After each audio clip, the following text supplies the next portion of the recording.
Que tipo de sócio eu devo buscar para minha empresa? É sobre isso que eu vou te falar nesse vídeo. Opa, tudo bem? Eu sou o Arthur Degedian da Controla Finanças e eu te ajudo a transformar a sua empresa em um negócio mais lucrativo, com mais dinheiro em caixa e preparado para crescer. Então, já me segue aqui no canal que a gente sempre fala sobre empreendedorismo, sobre gestão financeira e precificação. Bom, é bom ter sócio na empresa ou não é? Ah, essa é uma pergunta de milhões. Olha, nos meus 20 anos aí empreendendo, eu já vi cada caso absurdo. Olha, na minha própria família, eu vou te falar, tinha um rapaz lá que era filho lá de um tio meu, bem desmiolado, que bagunçou bastante as coisas, viu? Essa aí é uma história bem cabeluda.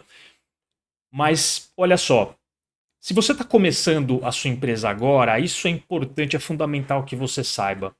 Quando você vai abrir uma empresa, você tem a opção de abrir a sua empresa só você mesmo, sem precisar de um sócio, só você mesmo. Antigamente não podia, antigamente era obrigado a ter pelo menos dois sócios. Hoje não, hoje a legislação mudou, hoje você pode abrir uma empresa e ter só você de sócio, de sócia, por exemplo.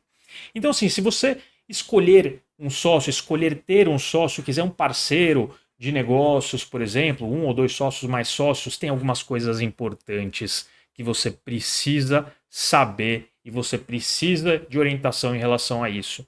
Primeira coisa, e essa é fundamental, o seu sócio, a sua sócia, precisa complementar você.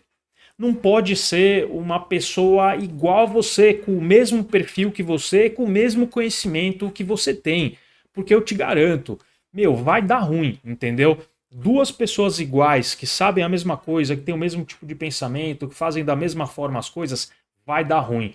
Porque os dois vão querer fazer a mesma coisa e aí vão ter áreas da empresa que vão ficar descobertas. Então, uma coisa que você tem que saber: se você vai chamar um sócio para o seu negócio, uma sócia para o seu negócio, essa pessoa precisa complementar a empresa, precisa complementar os conhecimentos. Então vamos supor que você é uma pessoa muito técnica. Você é uma pessoa muito técnica, você trabalha lá com a parte do desenvolvimento de produto, com a parte de produção, por exemplo. O seu sócio não pode ser igual a você. O seu sócio tem que entender, por exemplo, de funções administrativas, de pelo menos finanças, de vendas da área comercial, ou seja, que complemente os seus conhecimentos, porque aí a chance de a sua empresa ela se desenvolver é muito maior, porque você está com as áreas da sua empresa mais cobertas desde o começo. Então você tem uma pessoa que é mais técnica, que trabalha lá na qualidade do produto, desenvolvimento do produto, melhoria do produto, e você tem o seu sócio que vai desenvolver, vai abrir canais de venda, vai trabalhar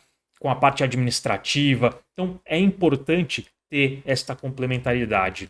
Segundo ponto fundamental também: deixe as regras claras desde o início. Isso significa que você precisa colocar na mesa quais são as regras do jogo. Quem vai fazer o quê, de que forma, como que vai funcionar o poder de veto, quando não é não, quando sim é sim, quem que tem o voto final, como serão as decisões na empresa e principalmente como que será a remuneração de cada um. Porque a pior coisa é você não ter as regras do jogo delimitadas e aí o seu sócio, mas você está tirando mais dinheiro do que eu esse mês, hein? Não pode. Conflito de sócios na empresa acaba o seu negócio da noite para o dia. Principalmente se for um negócio entre familiares. Se os sócios forem familiares. Se os sócios forem familiares, aí sim que você tem que ter mais cuidado ainda e você precisa separar as funções. Você precisa falar quem que vai fazer o quê e cada um no seu quadrado para não ter conflito. Porque o conflito familiar acaba com a empresa da noite para o dia. Você pode ter um negócio de 10, 20, 30 anos. Se você tiver um problema lá entre os familiares da empresa e eles não se entenderem, cara, o negócio vai acabar. E ó, a gente tem centenas, mas a gente tem centenas de exemplos disso, né? Eu me lembro aqui de um exemplo do Grupo Pão de Açúcar. Na década de 90, o Grupo Pão de Açúcar estava praticamente quebrando. Estava quebrando porque os herdeiros do seu Valentim, que foi o fundador do Grupo Pão de Açúcar, estavam brigando, ninguém se entendia lá, era uma zona lá entre os herdeiros. E tinha um cara que tinha uma ótima formação, era formado pela Fundação Getúlio Vargas, pela FGV, que era o Abílio Diniz. Esse cara entendia de negócio. E ele viu que a coisa ia pro buraco, e aí ele bateu no peito e falou: não, aqui quem manda agora sou eu. Eu que vou comandar esse negócio. E aí o que ele fez? Ele assumiu a gestão da empresa, ele comprou a parte lá dos outros irmãos, as irmãs dele, e tocou o negócio. E aí o resto a gente sabe o que virou o Grupo Pão de Açúcar.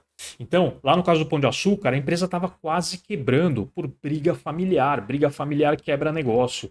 Por isso que tem algumas regrinhas que você precisa saber. Então, a questão de você separar cada um no seu quadrado, isso você pode colocar até no contrato social da empresa. Você colocar lá as funções de cada um, você pode detalhar para ficar bem registrado mesmo, para não ter discussão, porque na hora da decisão, se é não, se é sim e acabou, não tem discussão.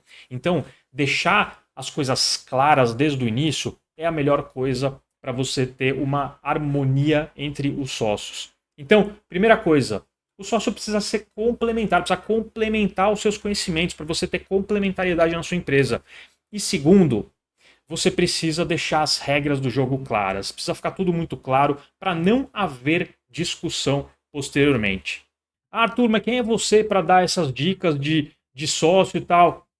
São 20 anos empreendendo e eu já passei por isso. Eu passei por isso na pele. Por isso que eu sei o que eu estou te falando. Quando eu comecei meu negócio lá 20 anos atrás, eu convidei um amigo meu para ser sócio da empresa. E um amigão, um cara que assim, mora no meu coração até hoje, é um amigão até hoje. Mas não deu certo, porque a gente tinha o mesmo perfil, a gente tinha o mesmo tipo de conhecimento. Então não deu certo. A gente precisava naquele momento de complementariedade. Não deu certo e esse meu amigo acabou saindo da sociedade sem problema nenhum, sem conflito nenhum. Eu gosto dele até hoje. Ele mora no meu coração, porque apesar de a gente ter perfis iguais na época, foi importante a gente estar junto lá no começo. Todo começo de empresa é difícil, mas não deu certo. Para desenvolvimento de negócio não deu certo. Então, esse foi um erro que eu cometi lá atrás e que eu aprendi com isso e eu estou trazendo para você não cometer o mesmo erro. Mesmo você que está começando uma empresa ou você que já tem uma empresa e está querendo colocar um sócio a mais na sua empresa, saiba disso, que seja uma pessoa complementar e que você deixe as regras claras desde o início, certo? Então, espero que esse conteúdo tenha te ajudado e até o próximo vídeo.